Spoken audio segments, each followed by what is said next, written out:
Friends, ನಾನು ನಯನ. ನಿಮಗೆಲ್ಲರಿಗೂ ಸ್ವಾಗತ ನನ್ನ ಚಾನಲ್ಗೆ. ಇವತ್ತು ನಾನು ಮಕ್ಕಳಿಗೆ ಕೆಮ್ಮು ನೆಗಡಿ ಆದಾಗ ಏನು ಮಾಡಬಹುದು ಅಂತ ಹೋಮ್ ರೆಮಿಡಿನ ಹೇಳ್ತಾ ಇದ್ದೀನಿ. ಹಾಗೆ 2 ಟಿಪ್ಸ್ ಕೂಡ ಕೊಡ್ತೀನಿ. ಇವಾಗ ವಾತಾವರಣವನ್ನು ನೋಡೋಕೆ ಹೋದರೆ ಕೆಲವೊಮ್ಮೆ ಚಳಿ ಇರುತ್ತೆ, ಕೆಲವೊಮ್ಮೆ ತುಂಬ ಜೋರಾಗಿ ಶೆಕೆ ಆಗುತ್ತೆ. ಈ ರೀತಿ ಆಗೋದ್ರಿಂದ ಮಕ್ಕಳಿಗೆ ತುಂಬ ಜಾಸ್ತಿ ಎಫೆಕ್ಟ್ ಆಗುತ್ತೆ. ಇದರಲ್ಲಿ ಕೆಮ್ಮು ನೆಗಡಿ ಎಲ್ಲನೂ ಶುರುವಾಗುತ್ತೆ. ಅದು ಇನ್ನು ರಾತ್ರಿ ಹೊತ್ತು ಶುರು ಆದರೆ ತಾಯಂದ್ರಿಗಂತೂ ತುಂಬ ಟೆನ್ಷನ್, ಏನು ಮಾಡೋದು, ಎಲ್ಲಿ ಹೋಗೋದು, ಏನು ಮಾಡೋದು. ಅಂಥದ್ದಲ್ಲಿ ನಮಗೆ ಹೋಮ್ ರೆಮಿಡೀಸ್ ತುಂಬ ಉಪಯೋಗಕ್ಕೆ ಬರುತ್ತೆ ಅಲ್ವಾ. ನೋಡೋಣ ಆ ಹೋಮ್ ರೆಮಿಡೀಸ್ ಏನು ಅಂತ. ಈ ವಿಡಿಯೋದಲ್ಲಿ ನಾನು ನಿಮಗೆ ಮಾಡಿ ತೋರಿಸಲ್ಲ, ಬಟ್ ನಾನು ಇಲ್ಲಿದೆ ಇಲ್ಲಿ ವಿಡಿಯೋ ಹಾಕ್ತೀನಿ, ನೋಡಿ ಅದರ ಟೆಕ್ಸ್ಚರ್ ಹೇಗಿರುತ್ತೆ, ಆಮೇಲೆ ಅದನ್ನು ನೋಡೋಕ್ಕೆ ಕಲರ್ ಹೇಗಿರುತ್ತೆ ಅಂತ. ಸೊ ಕೆಲವರಿಗೆ ಈ ಒಂದು ಕಷಾಯ ಗೊತ್ತಿರ್ಬೋದು, ಇನ್ನು ಕೆಲವರಿಗೆ ಗೊತ್ತಿಲ್ಲದೇ ಇರಬಹುದು. ಸೊ ಅಂಥವರಿಗೆ ಇದು ಒಂದು ಯೂಸ್ ಆಗಬಹುದು ಅಂತ ನಾನು ಭಾವಿಸ್ತೀನಿ. ಇವಾಗ ಹೇಳ್ತೀನಿ ಈ ಕಷಾಯನ ಹೇಗೆ ಮಾಡೋದು ಅಂತ. ಸೊ ಫಸ್ಟಿಗೆ ಅದಕ್ಕೆ ಶುಂಠಿ ಬೇಕು. ಶುಂಠಿ ಸ್ವಲ್ಪನೇ ತೊಗೊಳ್ಳಿ, ಜಾಸ್ತಿ ತೊಗೊಳ್ಬೇಡಿ, ಬಿಕಾಸ್ ಅದು ತುಂಬ ಹೀಟ್. ಅದಕ್ಕೋಸ್ಕರ ಅದನ್ನ ಸರಿಯಾಗಿ ಜಜ್ಜಬೇಕು. ಈ ಕಷಾಯ ಮಾಡುವಾಗ ಒಂದು ನೆನಪಲ್ಲಿ ಇಟ್ಕೊಳ್ಳಿ, ಇದನ್ನು ಮಕ್ಕಳ ಮುಂದೆ ಮಾಡೋಕ್ಕೆ ಹೋಗಬೇಡಿ. ಮಕ್ಕಳು ಇಲ್ಲದಾಗ ಈ ಕಷಾಯನ ಮಾಡಿ. ಏನಕ್ಕೆ ಅಂತಂದರೆ ಮುಂದೆ ಹೇಳ್ತೀನಿ ನಾನು ನಿಮಗೆ. ಆಮೇಲೆ ಒಂದು 4-5 ತುಳಸಿ ಎಳೆ ಬೇಕು ಇದಕ್ಕೆ. ಆಮೇಲೆ ಶುಂಠಿ ಒಂದು 2-3 ಲವಂಗ, ಆಮೇಲೆ ಕರಿಮೆಣಸು ಒಂದು 4 ಸಾಕು. ಅದನ್ನು ನೀರು ಬಾಯ್ಲ್ ಆಗುವಾಗ ನೀರಲ್ಲಿ ಕುದಿ ಬರಬೇಕಾದ್ರೆ ಶುಂಠಿ ಹಾಕ್ಕೊಳ್ಳಿ, ಆಮೇಲೆ ತುಳಸಿ ಎಲೆಗಳನ್ನು ಹಾಕ್ಕೊಳ್ಳಿ, ಆಮೇಲೆ ಲವಂಗ, ಆಮೇಲೆ ಕರಿಮೆಣಸು, ಇದಿಷ್ಟನ್ನು ಹಾಕಿ ಇಷ್ಟು 1 ಲೋಟಕ್ಕೆ ಒಂದು ಲೋಟ ನೀರಿಗೆ ಇದಿಷ್ಟನ್ನು ಹಾಕಿ ಅದು ಸ್ವಲ್ಪ ಇಷ್ಟೇ ಒಂದು ಅರ್ಧ ಲೋಟ ಆಗುವಷ್ಟು ಕುದಿ ಬಂದರೆ ಸಾಕು. ಬಿಕಾಸ್ ಅದು ಸ್ವಲ್ಪನೇ ಕೊಡೋದು ಮಕ್ಕಳಿಗೆ. ಒಂದೊಂದು ಸ್ಪೂನ್ ದೊಡ್ಡ ಸ್ಪೂನಲ್ಲಿ ಕೊಡಲ್ಲ, ಸ್ವಲ್ಪನೇ ಕೊಡಬೇಕು ಅದನ್ನು.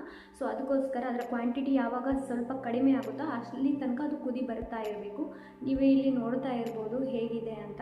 ಅದೊಂದು ಕಲರ್ ಆಗುತ್ತೆ, ಆಮೇಲೆ ತುಂಬ ಚೆನ್ನಾಗಿ ಪರಿಮಳ ಬರುತ್ತೆ. ನಿಜವಾಗ್ಲೂ ತುಂಬ ಚೆನ್ನಾಗಿ ಪರಿಮಳ ಬರುತ್ತೆ. ಆಮೇಲೆ ಇದನ್ನು ನಾನು ಯಾಕೆ ಹೇಳಿದೆ ಅಂತಂದರೆ, ಮಕ್ಕಳು ಇರುವಾಗ ಇದನ್ನು ಮಾಡಬೇಡಿ ಅಂತ ಯಾಕೆ ಹೇಳಿದೆ ಅಂದರೆ, ಮಕ್ಕಳಿಗೆ ಗೊತ್ತಾಗುತ್ತೆ ಇದನ್ನು ನೀವೇ ಮಾಡಿ ಕೊಡೋದು ಅಂತ. ಆವಾಗ ನಿಜವಾಗ್ಲೂ ಕುಡಿಯಲ್ಲ ಅವರು, ಬೇಡ ಅಂತ ಹೇಳ್ತಾರೆ. ಬಿಕಾಸ್ ಆ ಕಲರ್ ನೋಡಿ ಅವ್ರಿಗೆ ಅನಿಸುತ್ತೆ ಇದರಲ್ಲಿ ಏನೋ ಇದೆ, ಇದು ಬೇಡ, ಇದು ಚೆನ್ನಾಗಿಲ್ಲ ಅಂತ ಅವ್ರಿಗೆ ಅನಿಸುತ್ತೆ. ಸೊ ಅದಕ್ಕೋಸ್ಕರ ಮಕ್ಕಳಿದ್ದಾಗ ದಯವಿಟ್ಟು ಮಾಡೋಕ್ಕೆ ಹೋಗಬೇಡಿ ಕಷಾಯ. ಸೊ ಅವ್ರು ಇಲ್ಲದೇ ಇದ್ದಾಗ ಮಾಡಿದರೆ ನಿಜವಾಗ್ಲೂ ವರ್ಕ್ ಆಗುತ್ತೆ. ಹೇಗೆ ವರ್ಕ್ ಆಗುತ್ತೆ? ಬೆಳಿಗ್ಗೆದು ತಿಂಡಿ ಆದಮೇಲೆ ಒಮ್ಮೆ ಕೊಡಿ, ಸ್ವಲ್ಪನೇ ಕೊಡಿ, ಜಾಸ್ತಿ ಕೊಡೋಕ್ಕೆ ಹೋಗಬೇಡಿ. ಇದನ್ನು ಕೊಟ್ಟ ಮೇಲೆ ಏನೂ ಕುಡಿಯೋ ಹಾಗಿಲ್ಲ, ಏನೂ ಕೊಡಲೇಬೇಡಿ. ನೀರು ಕೇಳ್ತಾರೆ, ಕೊಡಬೇಡಿ. ಅದಕ್ಕೆ ಮಕ್ಕಳಿಗೋಸ್ಕರ ಅದರಲ್ಲಿ ಸ್ವಲ್ಪ ಹನಿ ಹಾಕ್ಕೊಳ್ಳಿ. ಹನಿನ ಸ್ವಲ್ಪ ಹಾಕಿ ಚೆನ್ನಾಗಿ ಮಿಕ್ಸ್ ಮಾಡಿ ಇಟ್ಕೊಳ್ಳಿ. ಹನಿ ಹಾಕೋದ್ರಿಂದ ಅದು ಸ್ವಲ್ಪ ಸಿಹಿ ಇರುತ್ತಲ್ವ, ಸೊ ಅದಕ್ಕೋಸ್ಕರ ಹನಿನ ಅದಕ್ಕೆ ಆ್ಯಡ್ ಮಾಡಬೇಕು. ಆವಾಗ ಸ್ವಲ್ಪ ಸಿಹಿ ಬರುತ್ತೆ. ಸೊ ಅದಕ್ಕೋಸ್ಕರ ಹೇಗೆ ಕೊಡಬೇಕು? ಇದ್ರಲ್ಲಿ ಕೊಡಬೇಕು. ಏನಕ್ಕೆ ಇದ್ರಲ್ಲಿ ಕೊಡಬೇಕು? ಮಕ್ಕಳು ಸ್ವಲ್ಪ ಸ್ಮಾರ್ಟ್ ಇದ್ದಾಗ ನಾವು ತಾಯಂದಿರು ಕೂಡ ಸ್ಮಾರ್ಟ್ ಆಗಬೇಕು ಅಲ್ವಾ. ಸೊ ಅದಕ್ಕೋಸ್ಕರ ಇದು ಆ್ಯಕ್ಚುಲಿ ನೀವು ಡಾಕ್ಟ್ರ್ ಹತ್ರ ಹೋಗಬೇಕಾದ್ರೆ, ಇಲ್ಲಾಂದರೆ ಮೆಡಿಕಲಲ್ಲಿ ತೊಗೊಳ್ತೀರಾ, ಆವಾಗ ಕ್ಯಾಪಲ್ಲಿ ಇದು ಸಿಗುತ್ತೆ. ಸೊ ಇದರಲ್ಲಿ ಹಾಕಿ ಕೊಡೋದ್ರಿಂದ ಮೊದಲಿಗೆ ಆ ಕಷಾಯನ ಇದರಲ್ಲಿ ಹಾಕಿ, ಆಮೇಲೆ ಇದಕ್ಕೆ ಸ್ವಲ್ಪ ಹನಿ ಹಾಕಿ ಚೆನ್ನಾಗಿ ಮಿಕ್ಸ್ ಮಾಡಿ ಆಮೇಲೆ ಅವ್ರಿಗೆ ಕೊಡಿ. ಇದು ಡಾಕ್ಟ್ರ್ ಕೊಟ್ಟಿದ್ದು ಅಂತ ಹೇಳಿ, ಆವಾಗ ಕುಡಿತಾರೆ.